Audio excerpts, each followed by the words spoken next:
pour James Suckling, meilleur vin de France de l'année 2025. Vigneron de l'année par le Guide Hachette. En Beaujolais. Top 100 du Wine Spectator.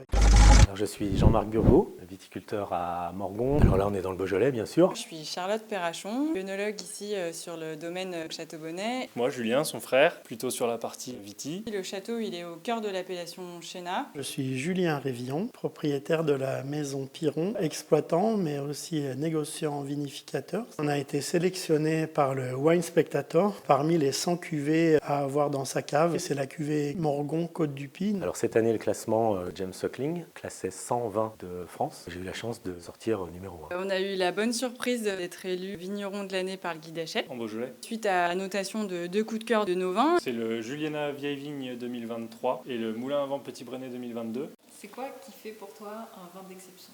Là, c'est beaucoup de travail, beaucoup de temps et de la passion. L'excellence dans un vin, alors pour ma part, c'est d'abord la typicité de l'origine, mais aussi l'équilibre du vin. La buvabilité sur la jeunesse, le potentiel de garde. Cette notion d'équilibre, pour moi, est la plus importante. On transmet beaucoup d'émotions en faisant nos vins. C'est des vins qui nous percutent. Nous, il faut qu'on les aime avant tout. Un grand vin, il essaye de cumuler toutes les qualités, donc de la structure, mais de la finesse en même temps, de la complexité aromatique, une certaine intensité. C'est un équilibre qui est très difficile à avoir et c'est pour ça qu'il y a peu de grands vins, mais on est capable d'en faire avec nos crus du Beaujolais. Bien sûr, un vin d'excellence doit être précis, typé, représentatif de son appellation, mais en plus, c'est le petit truc. Je dirais qu'il n'y a pas que le vin. C'est un vin qui va vraiment nous marquer. Une bouteille à laquelle on ne s'attend pas forcément à quelque chose d'extravagant, mais qui par contre, des fois peut nous surprendre. Et au point que je me souviens avec qui on était, où on était et les émotions qu'on a ressenties. Si je devais citer quelques vins d'exception que j'ai pu boire, je vais aussi me souvenir avec qui je les ai bu. Un vin, on l'apprécie en fonction de l'ambiance où on se trouve,